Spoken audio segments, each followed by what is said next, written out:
British Advanced Pain Clinic, Noppimayam Surgery Duram. For appointments 9155515563. D2 వస్తుందని చెప్పేసి ఆ రోజుల నుంచి మేము వింటూ ఉన్నాం. సో అది వస్తుంది అని చెప్పేసి అలా వస్తూనే ఉంది తప్ప ఇంకా మెటీరియలైజ్ అవ్వలేదు. అలా కదండి, మేము వర్క్ చేసాం. ఓకే, ఆల్మోస్ట్ స్క్రిప్ట్ కూడా అయిపోయింది, కరోనా వచ్చింది. ఓకే, ఇంకా టైం తర్వాత ఇంకా అన్ని సినిమా షూటింగ్ లేకపోయినాయి కదా. ఇక ఆ తర్వాత వాళ్ళ ప్లానింగ్స్ వేరే ప్లానింగ్స్లో ఉన్నారు. మేమేమో అప్పటికి ఇది గోపిచ్చిన సినిమా కమిటీ అయ్యాము. సో ఇక అది ఇట్లా వచ్చేసాం అనమాట. ఓకే, అది ముందుగానే ఒక 3-4 years బ్యాక్ చేసినాయి కదా. ఇప్పుడు మళ్ళీ ఆ స్క్రిప్ట్ని కొంచెం రీరైట్ చేయాలంటే వచ్చే ఆలోచన ఏమైనా ఉందా సార్? మంచి విష్ణు గారు అడగడం కానీ అలా అంటే ప్రస్తుతానికి ఏం లేదంటే డీర్ చేయాలంటే మెయిన్గా శ్రీహరి లాంటి శ్రీహరి గారు లాంటి క్యారెక్టర్ ఒకటి ఉన్నప్పుడే ఆ D2 ఫ్లేవర్ వస్తుంది. లేకపోతే దానితో కంపారిజన్ వచ్చి ఇది వీక్ అయిపోయే అవకాశం ఉంటుంది. కానీ స్క్రిప్ట్గా అయితే చేసాము, దానికి ఆర్టిస్టులు అలాంటి ఆర్టిస్టులు పడాలి సార్. మీ మూవీస్లో శ్రీహరి గారికి ఒక స్పెషల్ క్యారెక్టరైజేషన్ అంటే మెయిన్ క్యారెక్టరైజేషనే ఉండేది. సో ఆయనకి తగ్గట్టు క్యారెక్టరైజేషన్ అన్నీ రాసేవారు. ఆయన అంటే కాలం చేసిన తర్వాత ఆయన లేని లోటు కానీ ఆయనను భర్తీ చేసే నటుడు కానీ ఎవరన్నా దొరికారంటారా? తెలుగులో లేరండి. తెలుగులో లేరు అంటే ఆయన స్లాంగ్, ఆయన హ్యూమర్ ఎంత ఫెరోషియస్గా కనిపిస్తాడో అంత హ్యూమర్ ఉంటుంది ఆయన. ఆ బ్లెండ్ చాలా లేతల్ బ్లెండ్ అండి, వెరీ రేర్. ఎంత సివియర్ చేసి ఇమ్మీడియట్గా నవ్వించేయటం. మీరు కింగ్లో ఆయన క్యారెక్టరేషన్లో అదే ఉంటుంది, ఎంత ఫోర్స్గా ఉంటాడో ఇమ్మీడియట్గా అంతే కమెడియన్ టోన్, అంటే ఆ ఫీల్ ఉంటుంది. చాలా మంచి ఆర్టిస్ట్ అండి ఆయన. ఓకే, చాలా మంచి ఆర్టిస్ట్, నిజంగానే మిస్ అవుతున్నాం. అలాగే బాద్షా మూవీ గురించి కూడా మనం మాట్లాడుకోవాలి. ఎన్టీఆర్ గారితో వర్కింగ్, ఆ మూవీ టైంలలో డిఫరెంట్ క్యారెక్టరైజేషన్స్ అండ్ మీరు అన్నట్టే మీ స్టైల్ ఆఫ్లో స్టేజ్ మీద డ్యాన్స్, ఈ ఐడియా అవుతుంది సార్? అది కూడా చాలా బాగా వెళ్ళింది అనమాట. స్టేజ్ మీద డ్యాన్సులది ఐడియా నాదేనండి. అది ఎలా చేసామంటే, అంటే ఒక ఐటమ్ లాగా ఏదో చేయాలి, అంటే సీనియర్ ఎన్టీఆర్కి ఒక ట్రిబ్యూట్ లాగా ఇవ్వాలనేది నా మనసులో ఉన్న ఫీలింగ్ అండి. ఎందుకంటే జూనియర్ ఎన్టీఆర్ గారు చేస్తున్నారు, ఎన్టీఆర్ గారు. సో దానికి ఆయన ఎన్టీఆర్ సాంగ్లు చేస్తే బాగుంటుంది అనేది అలా ఒక కాన్సెప్ట్ డిజైన్ చేసాం. అది మళ్ళీ కథలో ఉండాలి. సో సంగీత్ ఆల్రెడీ రెడీలో చేసాము, దీంట్లో ఇంకొక స్టైల్ ఏదో చేయాలి అని చెప్పి అలా ఒక డిజైన్ చేసాం. అది కూడా లేడీస్తో డ్యాన్స్ చేయించడం, అవి ఆ కాన్సెప్ట్. అంటే అలా నాజర్ డ్యాన్స్ చేద్దాం అని అనుకుంటాం ఆ ప్రోగ్రాంలో, లేడీస్ తిరగబట్టడం, అప్పుడు లేడీసే ఎన్టీఆర్తో డ్యాన్స్ అంటే అలా ఒక యూనిక్ ఒక ఆలోచించి పెట్టాం అనమాట. అది బాగా పండిందండి. పద్మనాభ సింహ నార్మల్ క్యారెక్టరైజేషన్ కాదు సార్. ఆ పద్మనాభ సింహ క్యారెక్టరైజేషన్ చెప్పే డైలాగు ఏదో తెలుగు హీరో చెప్పిన డైలాగ్ నుంచి తీసుకున్నారు అని చెప్పేసి ఆ రోజుల్లో మనం విన్నాం. సో అది ఎంతవరకు ట్రూ అండ్ ఆ క్యారెక్టరైజేషన్ క్రియేట్ చేయడానికి క్యారెక్టరైజేషన్ కదండి, ఎక్కడో ఆ ఫైర్ ఇస్ ద ఫైర్, అది ఆ ఒకటే చిన్నది ఎక్కడో చూసింది దాన్ని కొంచెం చేసాం కానీ, బట్ మిగతాదంతా కొత్తగానే చేసాం. అంటే ఒక సపరేషన్, మన కాలేజీలో అందరూ బాగా చదువుతూ ఉంటారు, లేకపోతే స్టూడెంట్స్ ఒకరిని మాత్రం అంటే హాస్టల్లో కానీ ఆ వార్డెన్లు సాగుకొట్టేస్తూ ఉంటారు. ఈ క్యారెక్టరేషన్ మనం చాలాసార్లు చూసుంటాం. అంటే ఆడు లేకపోవడం, లేట్గా లేస్తాడు, వాడు పెరేడ్ అంటే మనం దీనికి రమ్మన్న లేట్గా వస్తారు, కాలేజీలో బెత్తం దెబ్బలు తింటూ ఉంటారు. సో ఈ టైప్ క్యారెక్టరేషన్నే మనం ఫ్యామిలీలో పెడితే ఎలా ఉంటుంది అనే ఐడియా పద్మనాభ సింహ గారు. ఆయనంతా స్ట్రిక్ట్గా ఉంటారు, టైంకి రావాలి, ఇది రాలేడు. సో ఇలాంటివన్నీ ఇవన్నీ అంటే ఇలాంటి క్యారెక్టర్స్ క్రియేట్ చేసేటప్పుడు లైఫ్లో ఎన్ని చూసిందంటే మనం అలాంటి క్యారెక్టర్స్ క్రియేట్ చేస్తాం. మనం కంపల్సరీగా అబ్జర్వ్ చేస్తేనే ఇవన్నీ పండుతాయండి. మనం రియల్ లైఫ్లో చాలా అబ్జర్వ్ చేసి పెట్టాలి. ఇప్పుడు కూడా రేపు వచ్చే సినిమాలో కూడా మాకు ఒక చుట్టాల ఆవిడ ఉంటుంది. ఆవిడ కనిపించినప్పుడల్లా ఏమబ్బా అలా ఎవరినైనా కానీ ఏమబ్బా ఏంటి అన్న హెల్త్ ప్రాబ్లం ఉందా అని అన్నంటే ఈవిడ ఒక ఆవిడ లేనిపోయిన జబ్బులన్నీ అంట కడతా ఉంటుంది. రేపు అక్కడికి వెళ్ళు, ఇది చేయించుకో, లేదు అని అంటాం. అంటే ఆ క్యారెక్టరేషన్ ఎందుకు నాకు ఇష్టం.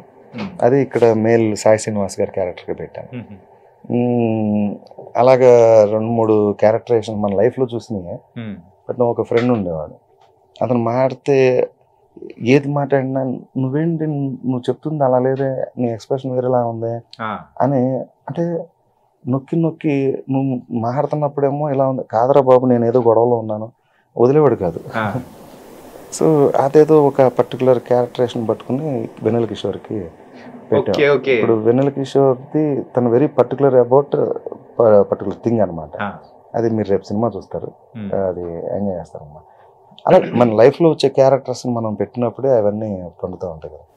అందుకే మీ కామెడీకి అంత ఫేమస్ అయిపోయారు. ఇప్పటికీ ఇన్ని సంవత్సరాలైనా కానీ ఆ మీమ్స్ అనేది కూడా ఇప్పటికీ దాన్నే కంటిన్యూ చేస్తూ ఉన్నారు, వేరే మూవీస్లో కూడా రాక. ఈ మీమ్స్ అన్ని చూస్తున్నప్పుడు how do you felt sir? ఈ కరోనా టైంలోనే ఎక్కువ చూసాము, ఎందుకంటే ఖాళీగా ఉండేవాళ్ళం కదా. అప్పుడు చూస్తూ చాలా ఎంజాయ్ చేస్తాం. వాళ్ళు కూడా క్రియేటివిటీ టూ మచ్ ఉండేది. అంటే పక్కన ఈ వాడుతున్నా కానీ వాళ్ళు దాన్ని వాడే విధానం ప్రతిదానికి ఇది వండర్ఫుల్గా. బిగినింగ్లో నేను చూస్తూ, అప్పట్లో సీను గారు కొంచెం తక్కువ చూస్తుండేవారు ఈ నెట్ అంతా. నేను అప్పుడప్పుడు ఆయనకి ఫార్వర్డ్ చేస్తూ ఉన్నాను, చూడండి సార్ ఇలా పెట్టారు, కింగ్ మీమ్స్ ఇలా పెట్టారు, లేకపోతే ఇది. తర్వాత ఇప్పుడు ఆయన అలవాటు అయింది, ఆయనకి పెడుతున్నారు చాలామంది. సో హ్యాపీ అండి మాకు దాన్ని చూస్తే. ఇంకా రైటర్కి కానీ డైరెక్టర్కి కానీ వాళ్ళు చేసే జాబ్ని ఒక 10 ఏళ్ళ తర్వాత 20 ఏళ్ళ తర్వాత గుర్తుపెట్టుకుంటున్నారంటేనే అది హ్యాపీ కదండి. హ్యాపీ. పద్మనాభ సింహ అదే నార్మల్ క్యారెక్టరైజేషన్ కాదు సార్. ఆ పద్మనాభ సింహ క్యారెక్టరైజేషన్ చెప్పే డైలాగు ఏదో తెలుగు హీరో చెప్పిన డైలాగ్ నుంచి తీసుకున్నారు అని చెప్పేసి ఆ రోజుల్లో మనం విన్నాం. సో అది ఎంతవరకు ట్రూ, అండ్ ఆ క్యారెక్టరైజేషన్ క్రియేట్ చేయడానికి మొత్తం క్యారెక్టరైజేషన్ కదండి, ఎక్కడో ఆ ఫైర్ ఇస్ ద ఫైర్, అది ఆ ఒక్కటే చిన్నది ఎక్కడో చూసింది దాన్ని కొంచెం చేసాం కానీ, బట్ మిగతాదంతా కొత్తగానే చేసాం. అంటే ఒక సపరేషన్, మన కాలేజీలో అందరూ బాగా చదువుతూ ఉంటారు, లేకపోతే స్టూడెంట్స్ ఒకరిని మాత్రం అంటే హాస్టల్లో కానీ ఆ వార్డెన్లు సాగుకొట్టేస్తూ ఉంటారు. ఈ క్యారెక్టరేషన్ మనం చాలాసార్లు చూసుంటాం. అంటే ఆడు లేగవడు, లేట్గా లేస్తాడు, వాడు పెరేడ్ అంటే మనం దీనికి రమ్మన్న లేట్గా వస్తారు, కాలేజీలో బెత్తం దెబ్బలు తింటూ ఉంటారు. సో ఈ టైప్ క్యారెక్టరైజేషన్నే మనం ఫ్యామిలీలో పెడితే ఎలా ఉంటుంది అనే ఐడియా పద్మనాభ సింగ్ గారు. ఆయనంతా స్ట్రిక్ట్గా ఉంటారు, టైంకి రావాలి, ఇది రాలేడు.